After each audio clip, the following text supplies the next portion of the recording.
Hello, I'm Sean Kent Hayashi.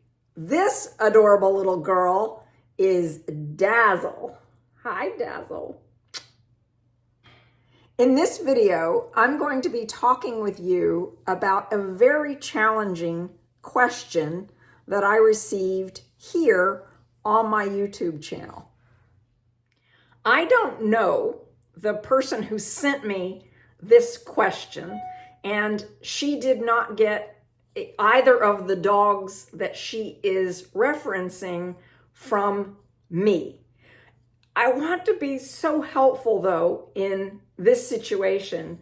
And when I think about who I am as a person, one of my goals in communicating with people is to be both kind and honest. Kind and honest. That's often a line that requires a lot of grace. So first off, I want to say that as I read her question, I'm not looking for fault or blame. I'm not looking to blame someone or fault someone. Instead, what I want to do is help us learn from this experience. The core question here is, what do you do when you have a dog that's a year old or 2 years old and it's still not potty trained? I am going to answer that question. I'm going to tell you step by step what to do. But first, I'm somewhat heartbroken by this question that I've received on my YouTube channel. So I wanted to talk this out with you. So Plan Her Life 6590 asked me this question. My Schnauzer pup is a year old and still has accidents in the house. She's not consistent with signals to go out. My nephew has a 2-year-old male Schnauzer and having the same problem. Am I being unrealistic to expect Gracie to be potty trained by now? Is it normal for a Schnauzer to be this difficult in potty training? Let me just jump in for a moment here and say, no, this is not normal, not normal at all. And most of the time, my little Schnauzer puppies that go to their new homes are potty trained very quickly. Let's keep going though with the question. This is my first and will probably be my last Schnauzer. Other dogs I've had were trained within 1 to 2 weeks. I do not have a pad indoors. My trainer says I am doing everything right and it's not my fault. Schnauzers are stubborn breeds. My vet says she is healthy and I'm doing all the right things. Just keep up with the persistence and it's not my fault. Any advice you can give me? I can't keep crying over this, and I'm beginning to think I am not good enough for her, and maybe she needs someone else. Perhaps you also feel a sense of heartbroken as you read this. Let me respond. In the spirit of us learning from this person's experience, there are several things to be said, and I hope you will stick with me through this, because much of what I'm going to say at the end of this video is where the powerful meat and potatoes are, but I feel like I need to lay some groundwork up front. First, you're right. You are not at fault, and I'm not blaming you in what I say next. There are really 2 pieces to this. There's what happens to a puppy before you get the puppy. And then there's what happens to the puppy, for the puppy, with the puppy, once you as a new owner have gotten your puppy. Let's start off with the what happens before you ever get your puppy. Little puppies with their moms, somewhere between 2 and 3 weeks, are able to start moving away from mom when they are ready to do their potty business. When I'm raising puppies, sometime between 2 and 3 weeks, I'm making certain that the puppies have a space that they can move away from mom to do their potty business. And then when they're ready to nurse again, they can move back to mom. And then 3, 4, 5-week-old puppies, I'm ensuring that those puppies have a clear space and the texture of that space becomes familiar to them so that they get used to going potty on a particular texture. That age, 3, 4, 5, 6 weeks old, they're learning that there is a space for going potty, there's a space for eating, and then they start to learn there's a space for my toys, there's a space for playing. And puppies that are raised by really good breeders understand these distinctions. When I hear about a dog that is really struggling to learn how to do its potty business consistently in the right place, the first thing that I know is that that puppy was not raised in an environment where it was allowed to have distinct areas for eating, peeing, pooping, and playing. Sometimes breeders, unknowingly or knowingly, unfortunately, will raise puppies in very confined small spaces where those puppies are having to do their pee and their poop on some sort of grate. And the puppy doesn't learn the feeling of stepping in or squatting in its own pee. It doesn't learn the experience of, I want to stay away from my poop. A puppy that is 4, 5, 6 weeks old in a graded, crated kind of environment is going to be extremely hard to potty train. That is regardless of the breed. So you might be asking, hey, is this a Schnauzer thing? And I'm going to say back very quickly, this is absolutely not a Schnauzer thing. This is about what happened to a dog at a very young age, most likely before you got the dog.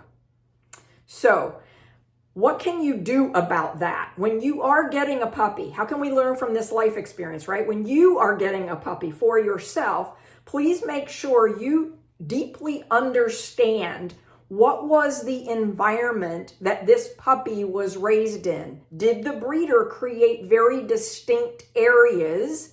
And what did they look like? What was the surface where this puppy was going potty?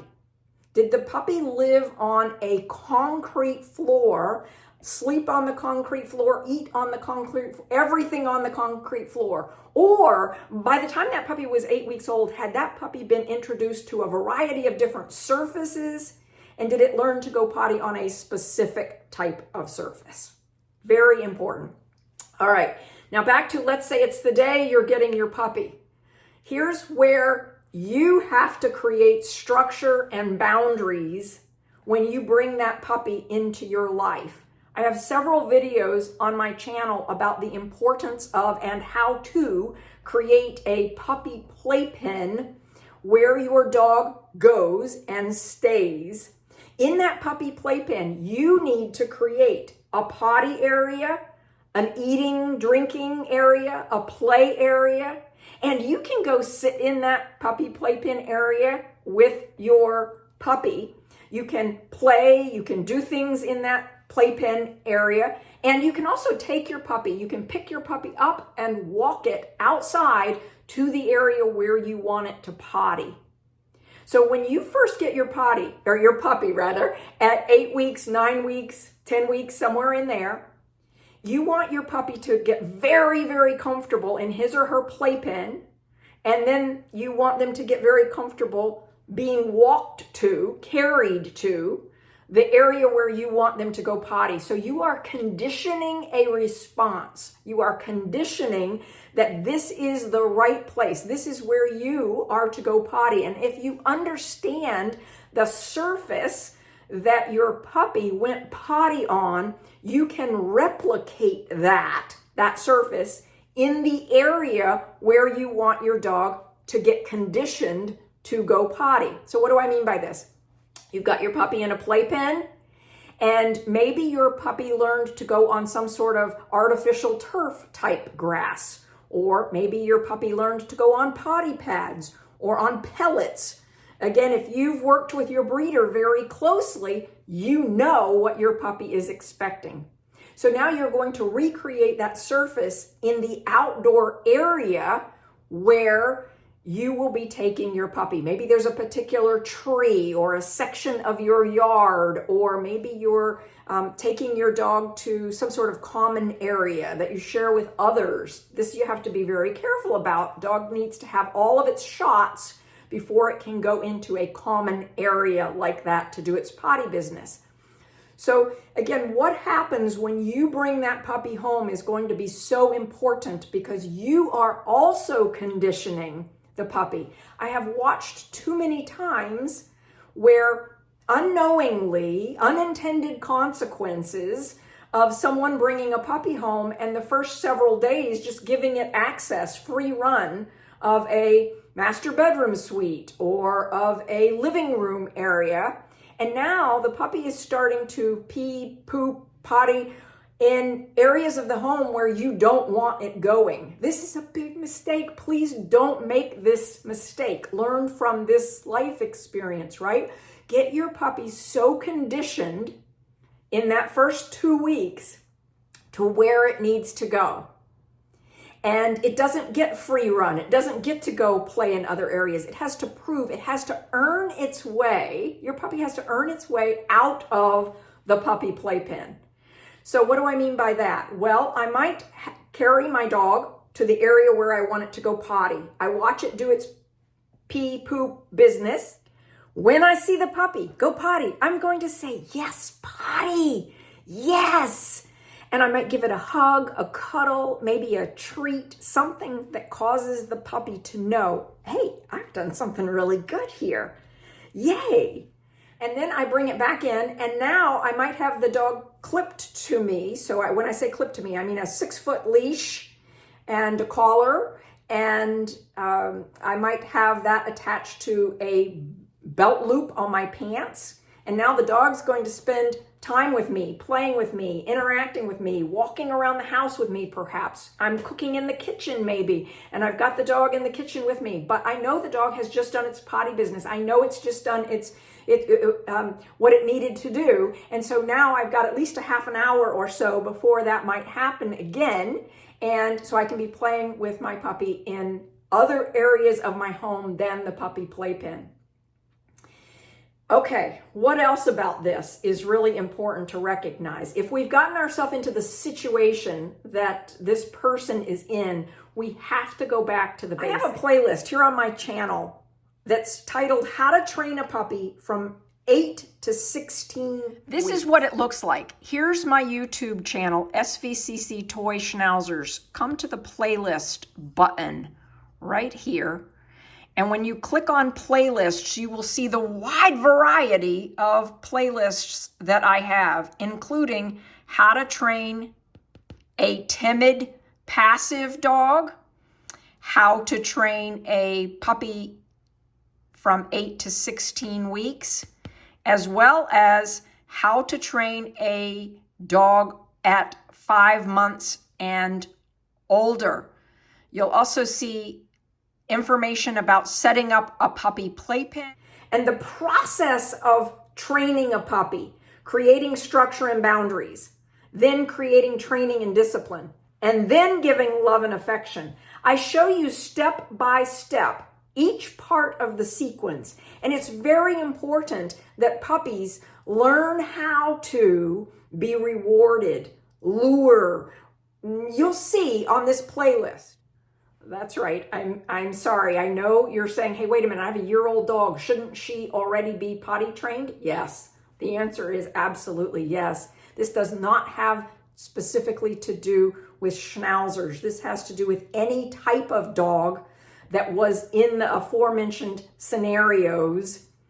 And so there are some breeds that are notoriously difficult to potty train. But Schnauzers aren't really one of them. And my philosophy about why some breeds are really hard to train is because I believe many of the breeders who are breeding those types of dogs are breeding them in an environment where they are on grates. What do I mean by that? Some time ago, I had gotten many questions on my channel here saying, hey, Sean, this is all well and good. You're showing us how to train dogs, but they're dogs that you're raising. They're dogs that were born in your home environment where you're giving them all the love, attention, and so forth. What about a dog that's 5 months old? What if we get a dog out of a rescue environment and we don't know how the dog was raised? What if we discover that we've got a really difficult to train dog? And so what I did was I put a call out to several of my breeder friends, and I said, I want a dog that is completely genetically clear. Has to be EMBARK DNA tested, has to be clear, but it's 5 months old and it's never received any training at all. You can see this playlist, Dog Training for Older Dogs, 5 months and older, and I bought 2 dogs like that. One of them, it became very clear to me, had been raised in some sort of environment where she was only pottying on grates. And so when she arrived at my home, the only place that she would go potty was on my air conditioning vents. She would literally squat down to do her business in my air conditioning vents. When I would bring her outside into my yard to do her potty business, she would come over to this grate, stand on it, and pee.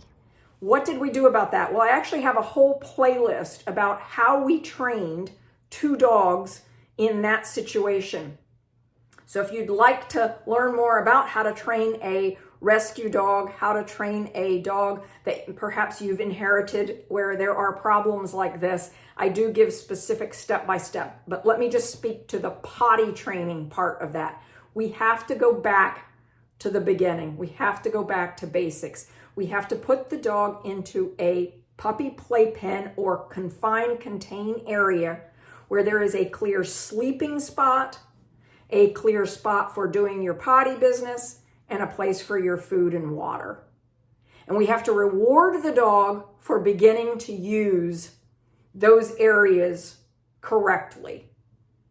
So we have to literally treat them like this is an 8-week-old puppy first coming back into your home, even though the dog's a year old. Yep, that's right. And so again, I'm not trying to blame anyone. I don't want to blame a breed. This isn't specific to a breed. This isn't specific to a person. This is about a system. This is about understanding the process that's needed to create a beloved family pet. And my heart is broken for you asking me this question because there are several steps in the process of training these 2 dogs that you are mentioning that have not gone well. And your veterinarian, I'm sure, has checked your dog's health. And your trainer, I'm sure, understands the dynamics that you're dealing with. I'm guessing, but I want to make certain that you know to clean, deep clean, all of the areas where your dog has peed or pooped with an enzymatic cleaner. Sometimes I discover when I'm talking to someone that they've cleaned with a substance that actually promotes the smell of urine. Ammonia, for example, you would not want to clean any surface in your home with ammonia. That's going to trigger a response from a dog to go to the bathroom, not the opposite. So you want some sort of enzymatic cleaner to clean every surface where your dog has done its business. So consistency and creating this confined area. And you might say, hey, Sean, I don't have the ability to do a puppy playpen the size of yours. Doesn't have to be the size of mine. A bathroom area can work extremely well. You might want to train your dog to go potty in a shower that's very easy to clean. And so if you have a walk-in shower and you have an area in a bathroom where you could set up a bed and water bowl, food bowl, toys for playing and teach your dog to go potty in the shower, makes it easy to clean. And then you take that same type of surface and now you transition that outside. I remember Walter's mom, when Walter's mom got a dog from me, Walter, she initially would try to take him outside in the way that I had suggested. And she kept saying, Sean, he won't go in the grass. And I said, what you're going to have to do is carry a potty pad outside and put the potty pad where you want his place to be, his potty spot. And surely enough, this is what eventually happened. So she started carrying the potty pad outside. The other thing that I'm a big believer in is sometimes, I always, when somebody gets a puppy from me, I give them potty pads. I give them used potty pads and maybe even sometimes a rag soaked with a little bit of pee in a plastic baggie so that you can put that in the area where you want your puppy to start going. The scent of pee, poop from another dog or from themselves is a trigger to helping them go. So right when you get your puppy, start with that immediately with potty training your puppy in this way, using these techniques. If your breeder doesn't offer you a potty pad or a pee-soaked rag, bring one with you and wipe up or go rub it in the area where your puppy was doing its business. I have heard so many, what I'll just call heartbreaking stories of people who go to pick up a puppy only to discover that that puppy has been in some sort of farm environment where they're in a barn, in dirt, in a very small confined area, or they are in a crated kind of area where they just didn't have enough exposure to getting the kind of support and system that they needed. And in those cases, every time you're going to have to go back and treat the puppy like it's 3 weeks old, like it's 8 weeks old, in order to build this understanding and this learning. Those dogs can be incredibly loving, wonderful pets. They just take a lot longer to train. And so my heart does break for you. In your last comment here, you're saying, hey, I don't know if I can keep doing this anymore. And I understand from your comment you've been crying over this. Would you please try creating the puppy playpen confinement and literally picking up your dog and carrying it outside to the place where you want it to go? Create a little puppy party when they go potty in the right place. Give them a reward. Feed your dog. Feed your dog when you see it doing what it needs to do. Pick up food at the end of the day. Don't give your dog food or water at the end of the day. First thing in the morning, take your dog to the potty spot. Watch it go potty. Yay! Give it a reward. Whatever its favorite thing to eat first thing in the morning. My dogs love to eat their beef stew first thing in the morning. So if I were in this situation, first thing in the morning, I would be taking the dog to the spot where I want it to go potty, and I would be feeding the dog its beef stew immediately upon doing its business. Yes, potty, yes, potty, yes, potty. I would be rewarding. When I'm teaching a dog to go potty on cue, I'm saying yes, potty every time the dog does its potty business. I have a video on my channel called Training Your Dog to Go Potty When You Ask. It is in the playlist, How to Train a New Puppy from 8 to 16 Weeks. Oh, I hope that this is helpful to you. Please comment below what ahas or insights are you having from watching this video. What additional questions on this topic might you have? If you like this video, please give it a thumbs up. I have lots more like this on my channel where I teach you how to train your dog to become a beloved family pet. Thank you so much for being here.